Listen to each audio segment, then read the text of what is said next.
Baik, Assalamualaikum warahmatullahi wabarakatuh. Perkenalkan, saya Amalia Rohman, mahasiswi Stika Sumber Walia Kendari, Program Studi Kesehatan Masyarakat. Nah, pada kesempatan kali ini, saya akan menjelaskan bagaimana upaya promosi kesehatan menghapus stigma pada ODP, PDP, dan suspek COVID-19. Sebelum membahas upaya promosi kesehatan dalam menghapus stigma, di sini saya akan terlebih dahulu akan membahas sedikit mengenai bagaimana peran promosi kesehatan di tengah pandemi saat ini dan bagaimana dampak stigma. Yang pertama yaitu bagaimana peran promosi kesehatan di tengah pandemi saat ini. Nah, berdasarkan sumber yang saya dapat, yakni dalam satu artikel di mana artikel ini mencakup mengenai seminar, dan dalam seminar itu ada beberapa pendapat para ahli, dan salah satunya saya mengambil pendapat Profesor Dr. Hamdus R.A. Yayi Surya Prabandari MSc PhD, yang dimana beliau ini merupakan guru besar FKKMK atau Fakultas Kedokteran Kesehatan Masyarakat dan Keperawatan, dan merupakan ketua UGM Health Promosi University. Beliau menyatakan bahwa peran penting promosi kesehatan saat ini ialah memberi informasi yang akurat dan menyetop pesan berantai yang keliru dan hoax. Nah, mengapa demikian? Karena beliau menyatakan bahwa informasi di era industri 4.0 ini itu sangat cepat dan serba digital, sehingga banyak informasi yang akurat dan hoax menyebar di sekalangan masyarakat dan membuat masyarakat menjadi panik dan bingung. Oleh sebab itu, beliau juga menegaskan bahwa disinilah tugas kita sebagai promotor kesehatan dalam upaya melakukan tindakan-tindakan. Nah, tindakan-tindakan yang dimaksud ini misalnya seperti kita bisa melakukan kampanye daring pesan akurat, yang dimana dapat dilakukan dengan cara mencari informasi melalui laman-laman resmi atau badan organisasi. Contohnya seperti Kemenkes, Direktorat Promkes, ataupun universitas. Kemudian tindakan selanjutnya kita juga bisa menyampaikan pesan positif kepada masyarakat, dalam arti untuk menimbulkan suasana yang aman dan tidak menimbulkan suasana yang kacau dan membuat masyarakat supaya tidak panik lagi ataupun bingung. Contohnya seperti kita bisa menyampaikan kepada masyarakat bahwa virus ini dapat kita cegah apabila kita mematuhi peraturan atau himbauan dari pemerintah, atau kita juga bisa memprotektif diri kita sendiri, contohnya seperti menerapkan pola perilaku hidup bersih dan sehat, kemudian rajin mencuci tangan, dan keluar rumah menggunakan masker dan lain sebagainya. Nah, itulah peran dari promosi kesehatan di tengah pandemi saat ini. Lanjut, kita masuk kepada dampak stigma. Nah, di sini dapat kita lihat bahwa bahaya stigma sosial ini itu berdampak pada psikologi seseorang. Seperti yang pertama itu membuat orang menyembunyikan status kesehatan, kemudian membuat orang enggan memeriksakan diri, dan membuat orang kabur saat akan diperiksa, diobati, atau dikarantina, sehingga memperbesar risiko penularan di masyarakat. Mengapa demikian? Mengapa bahaya stigma sosial ini bisa terjadi? Sebab jika stigma sosial ini masih berjalan di masyarakat atau masih ada di masyarakat di tengah pandemi atau kondisi saat ini, maka bisa memunculkan diskriminasi atau tindakan perlakuan kepada satu orang atau kelompok tertentu dengan cara kurang baik atau tidak adil dibandingkan dengan kelompok lainnya.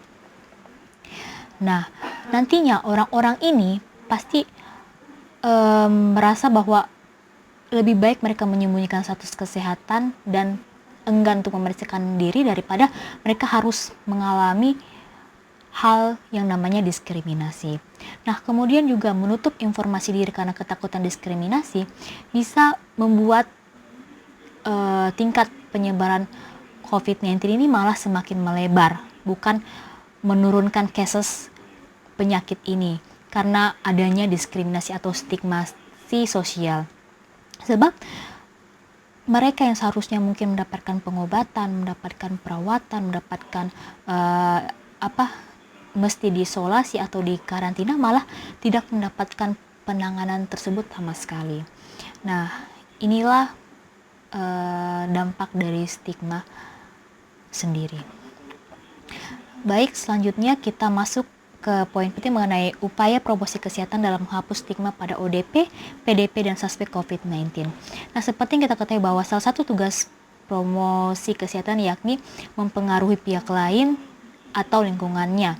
Sebab aktivitas promosi kesehatan ini tidak bergerak sendiri. Bagaimana kita sebagai promotor mempengaruhi pihak lain agar bersama-sama ikut serta dalam menangani suatu masalah yang terjadi. Nah, adapun caranya itu melalui strategi promosi kesehatan. Contohnya seperti berikut, itu satu melalui pemberdayaan masyarakat.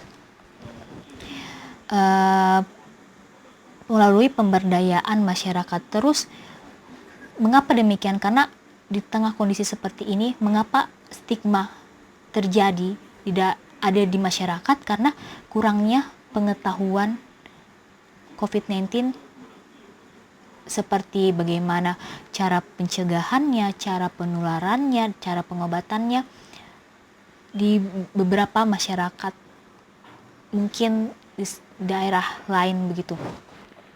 Nah, bagaimana upaya kita dalam hal ini? Nah, upaya kita dalam hal ini ialah melakukan penyuluhan, dalam arti memberi edukasi kepada masyarakat mengenai COVID-19. Karena ada satu contoh kasus yang dimana di suatu daerah masyarakatnya ini tidak mau menerima jenazah COVID akibat COVID-19 karena mereka berpikir takut tertular karena virus tersebut. Nah, tugas kita dalam hal ini ialah memberi pengertian kepada masyarakat bahwa mereka tidak perlu khawatir mengenai hal tersebut apabila ada jenazah pasien COVID-19 yang akan dimakamkan di wilayah mereka atau di tempat tinggal mereka. Sebab pemulasaran jenazah, pemakaman jenazah ini dilakukan sesuai SOP atau standar operasional prosedur dan sudah sesuai dengan protokol kesehatan. Kemudian pemakaman jenazah juga ini ditangani oleh tenaga yang sudah terlatih. Kemudian kita juga bisa memberi pemahaman kepada masyarakat bahwa virus ini tidak dapat atau tidak bertahan lama di lingkungan, terlebih di luar tubuh manusia. Jadi tidak bisa mencemari tanah ataupun sumber air di sekitarnya.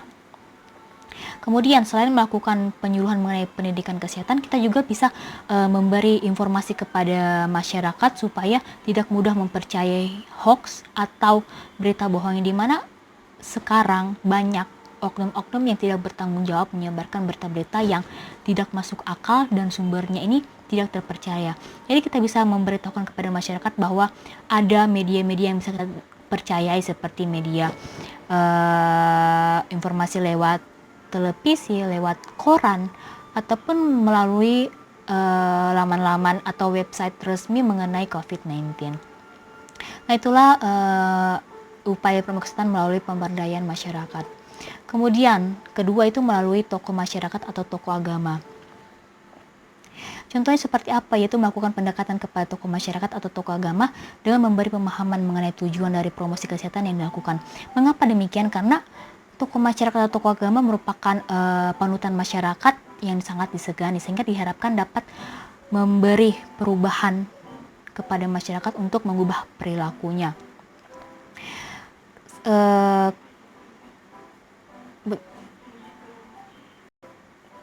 Kemudian karena terkadang kita sebagai promosi kesehatan, ketika kita melakukan promosi kesehatan, terkadang apa yang kita sampaikan ini pasti kurang didengar atau kurang disimak oleh para audiens. Jadi dibutuhkan kerjasama melalui tokoh masyarakat atau tokoh agama.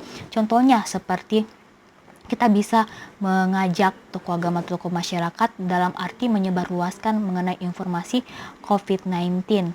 Kita bisa mengajak para tokoh agama atau tokoh masyarakat dalam arti memberi informasi kepada masyarakat supaya melalui pesan-pesan yang positif, kemudian mulai pesan-pesan bahwa yang mereka lakukan ini dalam arti stigma, yang mereka lakukan itu adalah salah, dan seharusnya yang mereka lakukan itu memberi empati kepada orang-orang yang terkait. Baik, kita lanjut, yaitu upaya ketiga itu melalui pengambil keputusan. Seperti apa? Yaitu melakukan advokasi atau mempengaruhi pengambil keputusan. Contohnya, kita bisa memberitahukan atau menginformasikan kepada presiden ataupun yang paling dekat dari kita itu itu melalui kepala daerah. Kita bisa memberitahukan bahwa masih saja terjadi kesalahpahaman di dalam masyarakat di tengah semakin meningkatnya kasus COVID-19, yang dimana dari kesalahpahaman ini bisa mengakibatkan adanya diskriminasi dan stigmasi pada tenaga-tenaga medis ataupun non-medis, bahkan terjadi penolakan jenazah yang dianggap terinfeksi oleh COVID-19. Nah, dari hal tersebut kita bisa merekomendasikan kepada pengambil keputusan, kepada pihak pengambil keputusan dalam upaya membuat kebijakan. Contohnya seperti kita bisa merekomendasikan bahwa pengambil keputusan bisa melindungi tenaga medis, ODP, PDP, dan suspek dari adanya stigmasi. Kemudian kita juga bisa merekomendasikan bahwa perlu pengawasan potensi hoax yang dapat memicu konflik sosial. Ataupun kita juga bisa merekomendasikan kepada para pihak pengambil keputusan untuk membentuk organisasi yang dapat berfungsi menyebarkan berita terpercaya atau meluruskan informasi yang tidak benar. Nah, untuk organisasi sendiri ini, Presiden Jokowi sudah mengeluarkan kebijakan bahwa dia membentuk Satuan Tugas COVID-19 atau Satgas COVID, yang dimana bertujuan untuk sebagai rujukan terkait informasi COVID-19 agar mencegah terjadinya kesimpang siuran mengenai informasi. Nah, dari hal tersebut diharapkan supaya stigmasi yang terjadi pada ODP, PDP, dan suspek COVID-19 ini bisa redup atau hilang. Baik, mungkin itu saja dari saya. Adapun kesimpulan yang dapat saya sampaikan bahwa upaya menghapus upaya menghapus stigmasi pada ODP, PDP, dan suspek COVID-19 ini mungkin tidak segampang yang kita pikirkan atau tidak segampang dengan apa yang saya bilang. Sebab selain butuh kerjasama antara semua pihak, yang paling dibutuhkan ialah perubahan pola pikir sendiri yang ada pada masyarakat. Yang ada pada masyarakat yang pikirannya memang masih awam mengenai masalah ini. Tapi yang harus kita tekankan di sini bahwa jangan salahkan atau jangan berprasangka buruk kepada orang-orang yang terkait COVID-19 ini. Jangan berprasangka bahwa mereka lah penyebar virus. Karena mereka juga manusia, mereka juga tidak pernah menginginkan berada di posisi mereka sekarang. Nah, sebab siapapun itu jika ia tidak menjaga dirinya, tidak mematuhi himbauan dari pemerintah, tidak memproteksi dirinya sendiri, maka ia juga akan terinfeksi oleh virus corona ini. Baik, demikian dari saya. Kurang dan lebihnya mohon dimaafkan, dan jika ada mungkin kesalahan kata ataupun apa yang saya sampaikan ini kurang jelas atau tidak dipahami atau mungkin tidak benar, mohon dimaafkan dan dimaklumi. Jadi ini saja dari saya. Sekian dan terima kasih saya ucapkan. Wabillahi taufiq wal hidayah. Wassalamualaikum warahmatullahi wabarakatuh.